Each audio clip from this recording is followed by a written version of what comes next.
único nome. É tudo o que precisou mudar para que a história do Brasil fosse outra. Em setembro de 1822, um homem negro nascido na Bahia chegou ao Rio de Janeiro para encontrar o príncipe regente. Ele se chamava Francisco Gomes Brandão. Mas quando saiu dali, carregando uma condecoração imperial no peito, já tinha outro nome. Um nome que ele mesmo inventou.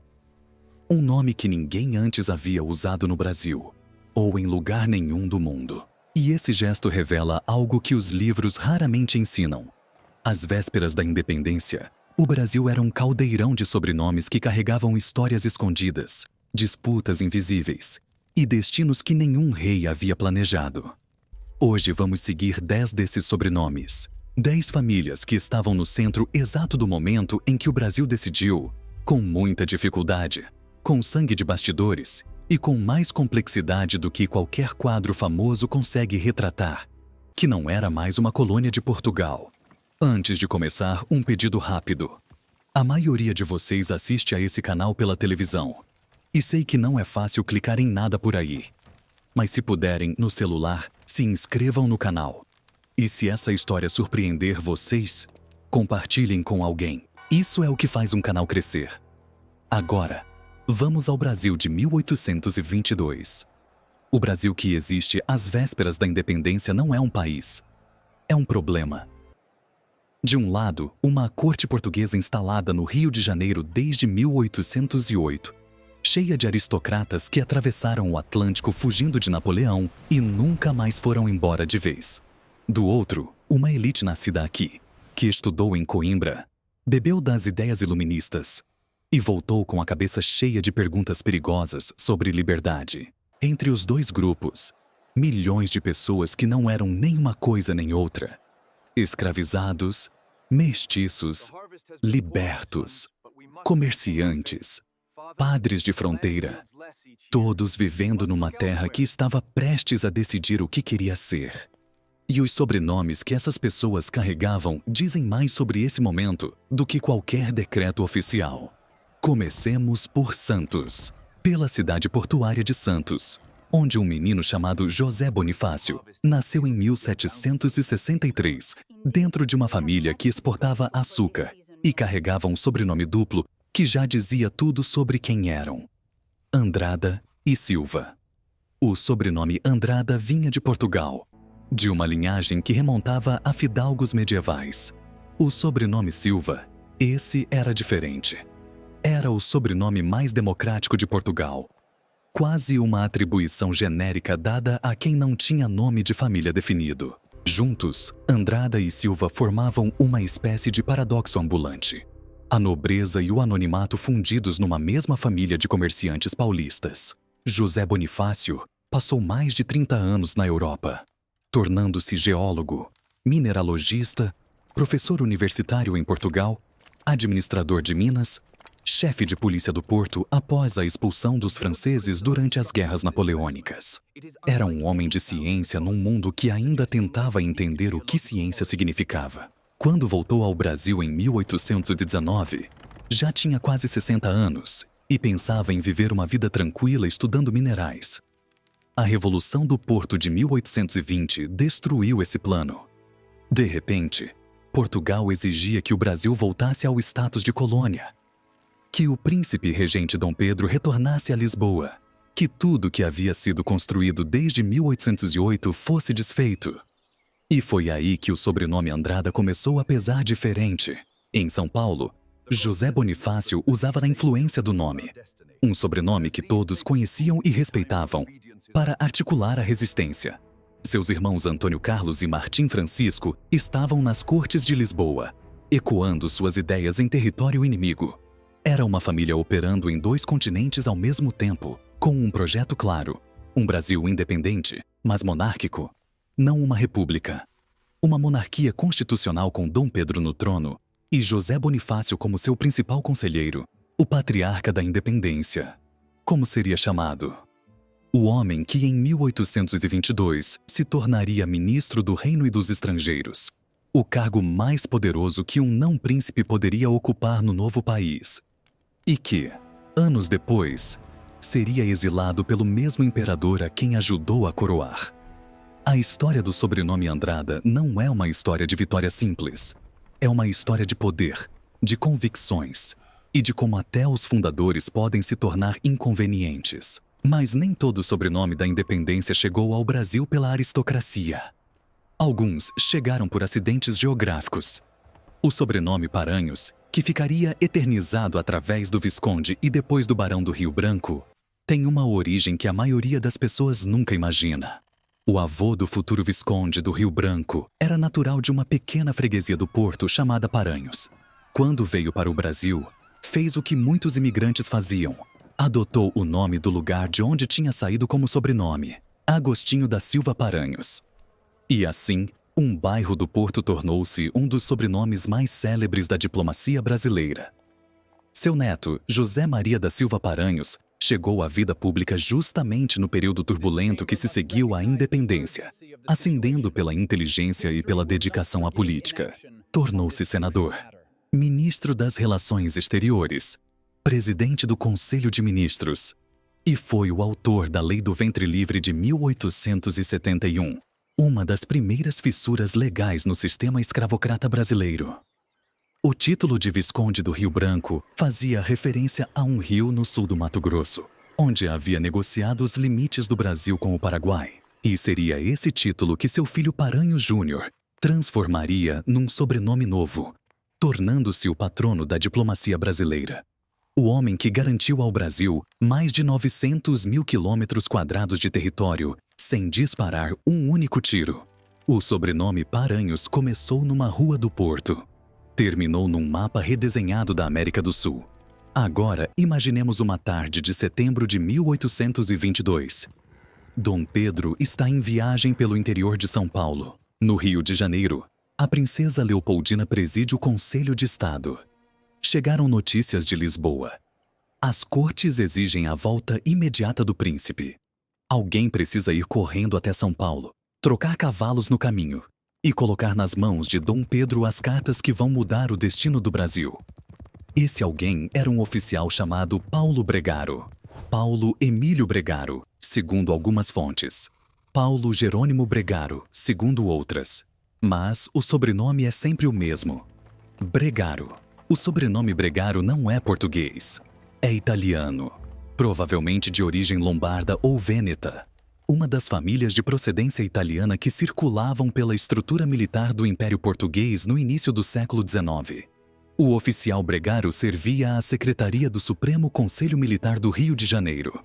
A ordem que recebeu de José Bonifácio teria sido algo assim: arrebente e estafe quantos cavalos necessários, mas entregue a carta com toda a urgência.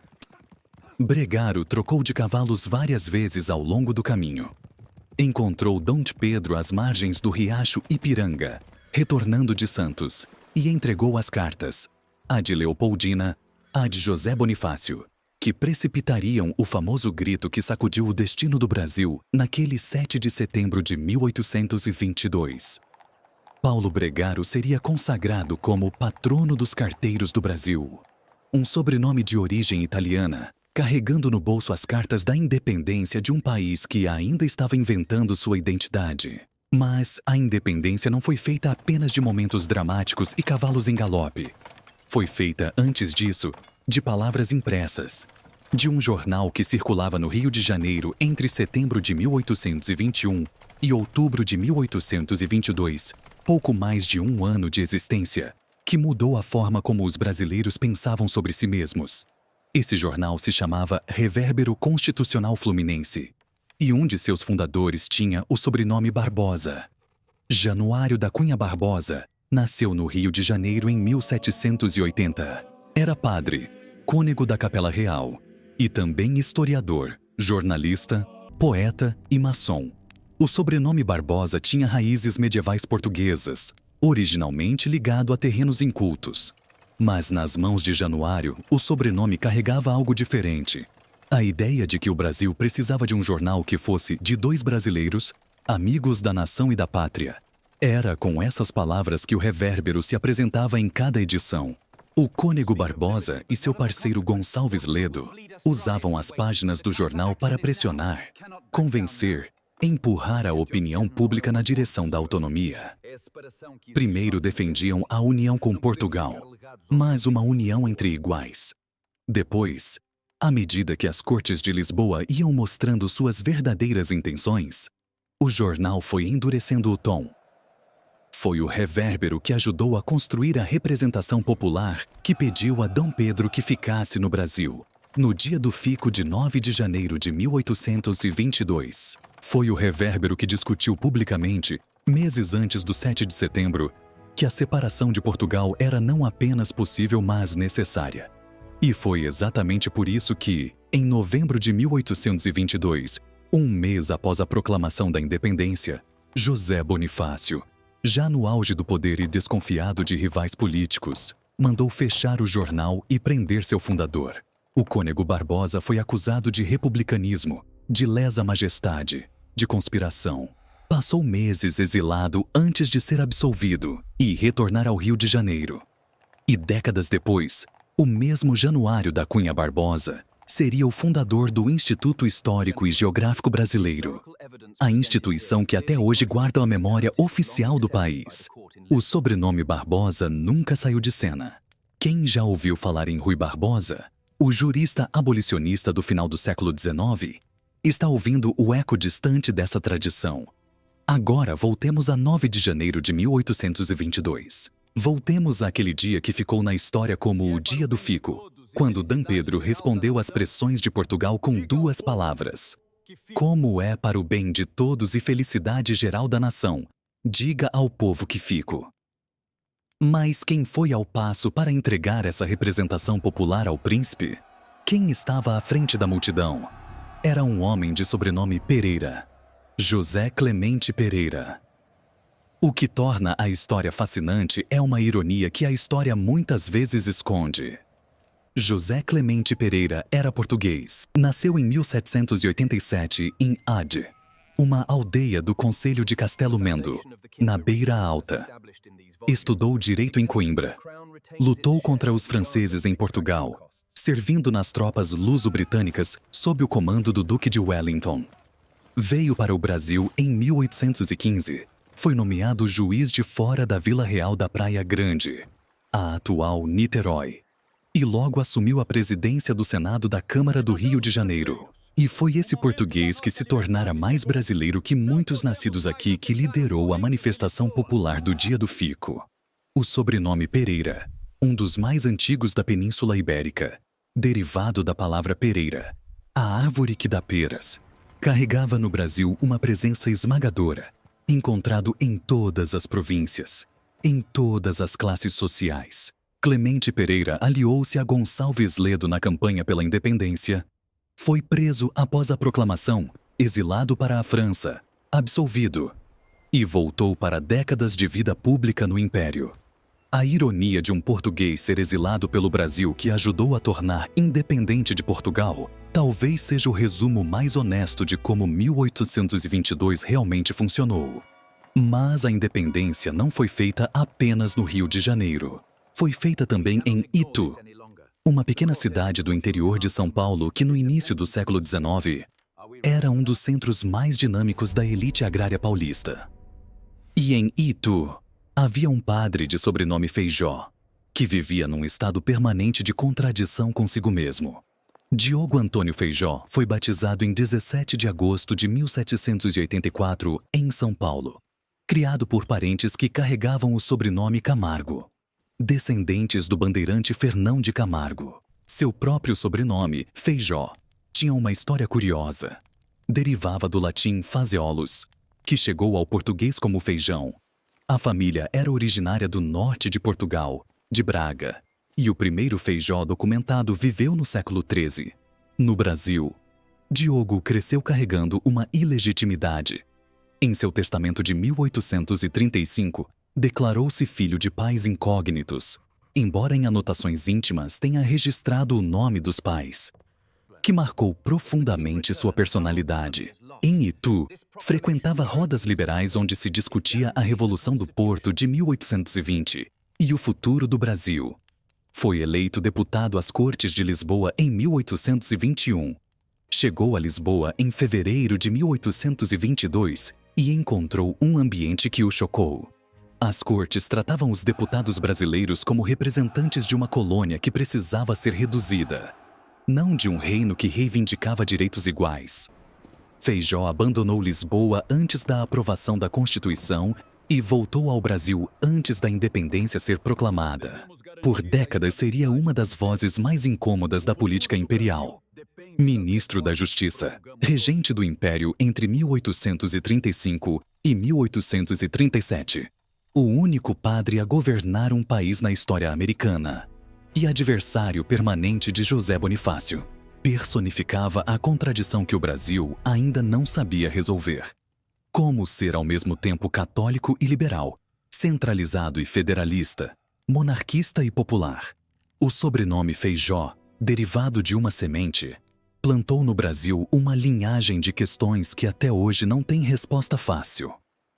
Em Val da Porca, uma aldeia de Trás-os-Montes, no nordeste de Portugal, vivia no final do século XVIII um jovem chamado Nicolau Pereira, de Campos Vergueiro. O sobrenome Vergueiro não era comum. Aparece registrado no Brasil já no século XVIII, com famílias estabelecidas no Ceará.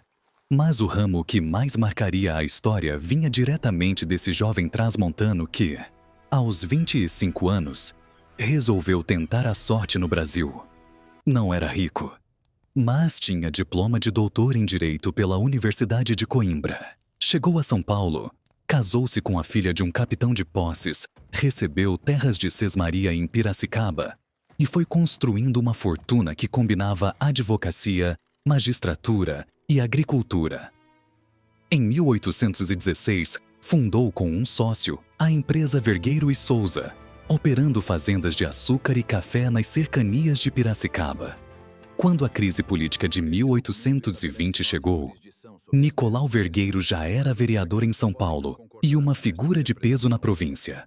Foi eleito deputado para as Cortes de Lisboa em 1822 e lá fez algo que ficaria registrado. Quando solicitado a assinar a Constituição elaborada pela maioria das Cortes, uma Constituição que reduzia o Brasil à colônia, respondeu por escrito que, estando fora de Lisboa, não assinaria, pois quando presente, também não assinaria, por não serem nela atendidos os interesses da nação constituída. Seus discursos receberam vaias estrondosas em Lisboa e apareceram truncados nos jornais portugueses. Mas no Brasil, Pedro já havia proclamado a independência. Vergueiro chegou ao Rio de Janeiro após a instalação da Constituinte, mas ainda assim recebeu a maior votação dada a um representante paulista, com 276 votos, superando Antônio Carlos e até o próprio José Bonifácio. Mais de 950 famílias e pelo menos 2.671 casamentos formaram a árvore genealógica desse imigrante transmontano. E o sobrenome Vergueiro ficou tão entranhado na história paulista que até hoje uma das principais avenidas de São Paulo leva esse nome, cortando o bairro da Liberdade em direção ao sul da cidade. Se o sobrenome Vergueiro chegou ao Brasil por ambição legítima, o sobrenome Ledo chegou por curiosidade intelectual e quase saiu por decreto de morte. Joaquim Gonçalves Ledo nasceu no Rio de Janeiro em 1781. Filho de um comerciante, mudou-se jovem para Portugal para estudar em Coimbra. Entrou para a maçonaria. Voltou ao Rio de Janeiro em 1808, exatamente quando a família real chegava, e se empregou como escriturário nos arsenais reais do exército. Uma vida modesta, para alguém que estava prestes a se tornar uma das vozes mais inflamadas da independência brasileira. O sobrenome Ledo era raro no Brasil. O que fazia Gonçalves Ledo poderoso não era o sobrenome, era a pena. Em 15 de setembro de 1821, junto com o cônego Januário da Cunha Barbosa, fundou o Revérbero Constitucional Fluminense. Na maçonaria, atendia pelo nome simbólico de Diderot, homenagem ao filósofo iluminista francês, autor da enciclopédia, o que diz muito sobre o tipo de homem que era. Um liberal radical, republicano de convicções, que via na independência do Brasil uma oportunidade de construir algo radicalmente diferente. Algo que José Bonifácio, centralista e conservador, jamais admitiria. Gonçalves Ledo foi um dos articuladores do Dia do Fico, um dos responsáveis pela convocação da Assembleia Constituinte de 1822.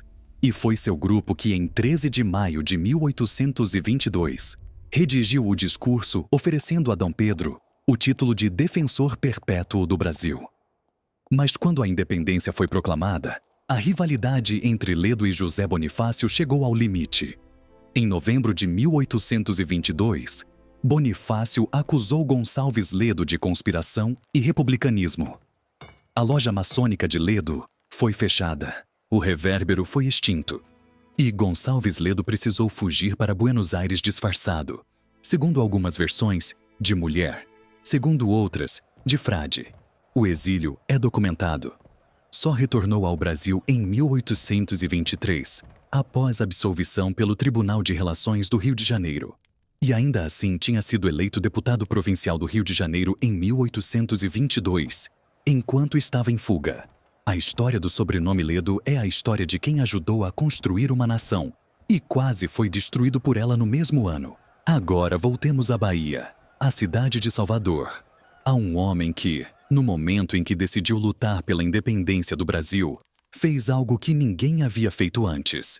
Jogou fora o próprio sobrenome.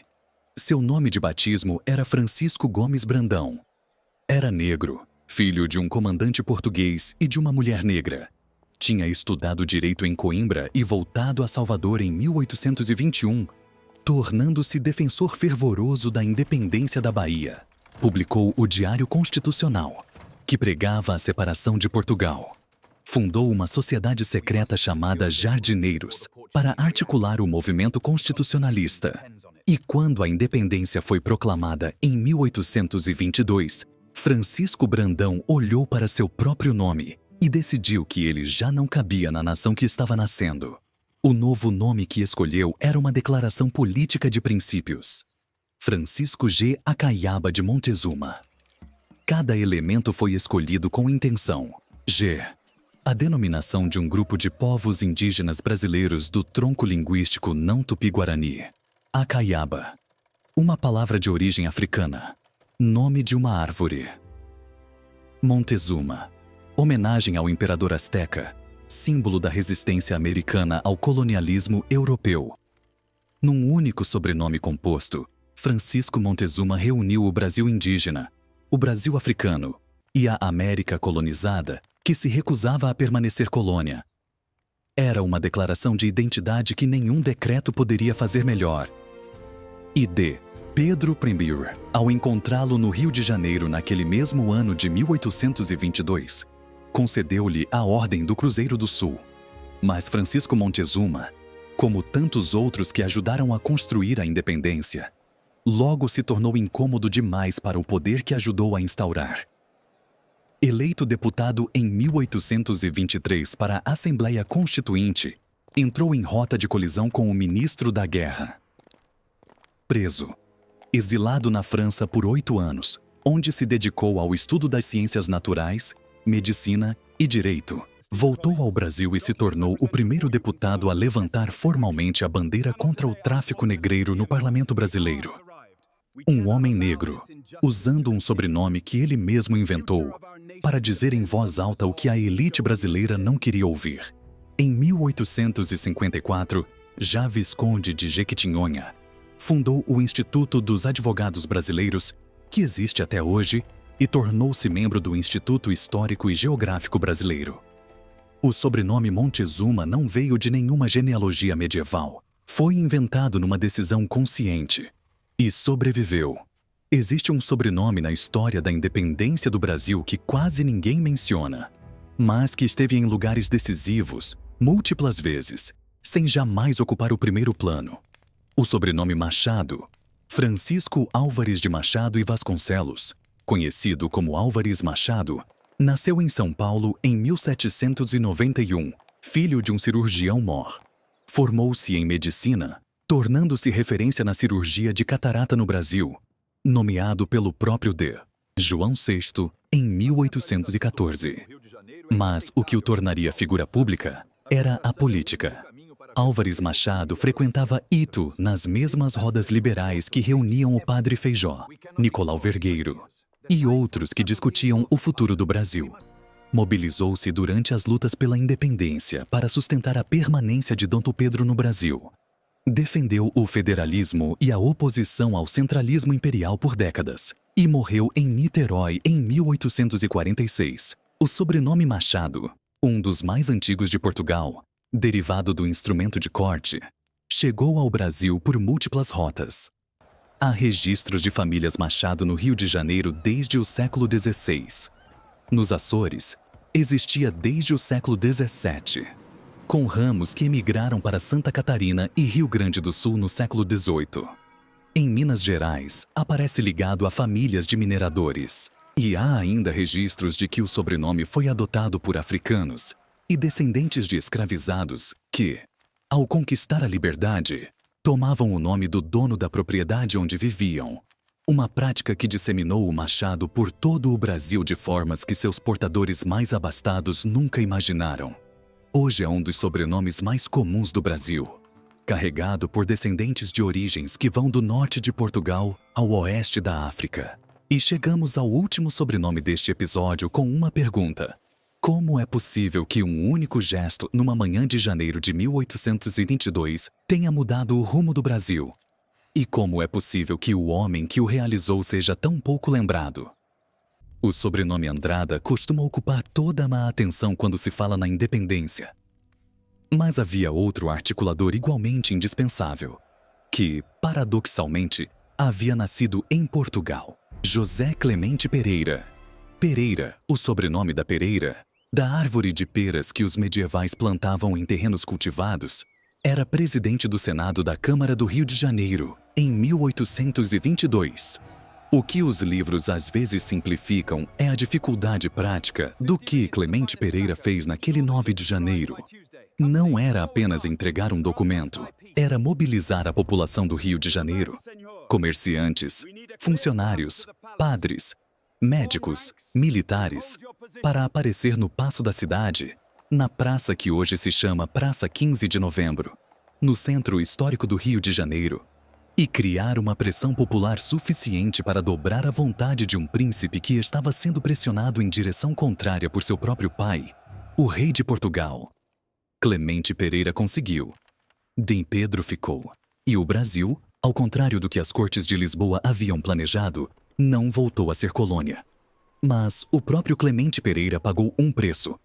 Aliado de Gonçalves Ledo, foi acusado por Bonifácio de conspiração. Preso. Exilado para a França em dezembro de 1822. Absolvido em 1824, quando voltou ao Brasil e retomou a carreira política que atravessaria décadas. Deputado, senador, ministro, conselheiro do Império. A ironia de um português ser preso pelo Brasil que ajudou a tornar independente de Portugal talvez seja o resumo mais honesto de como 1822 realmente funcionou. Cheia de contradições, de reversões, de homens que se tornaram heróis e inimigos no mesmo período de 12 meses. 10 sobrenomes, 10 ângulos diferentes de uma mesma virada histórica. E o que a travessia por eles revela é algo que os quadros de pintura histórica nunca conseguem mostrar. A independência do Brasil não foi um momento, foi um processo. Cheio de disputas invisíveis entre grupos que queriam coisas diferentes. Uns queriam monarquia com poder central. Outros queriam monarquia federalista. Outros queriam república. E alguns sonhavam com um país completamente reinventado. Alguns desses sonhadores foram exilados. Outros foram absolvidos e voltaram para ocupar os cargos mais altos do império que ajudaram a criar. E outros, como Francisco Gomes Brandão, simplesmente jogaram fora o sobrenome colonial e inventaram um novo.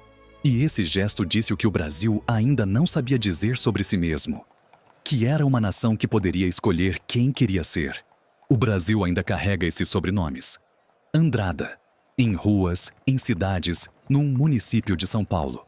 Vergueiro, numa avenida que corta o bairro da Liberdade na capital paulista. Rio Branco, numa avenida no centro do Rio de Janeiro, num estado no norte do país, numa cidade no Acre, no título do patrono da diplomacia brasileira.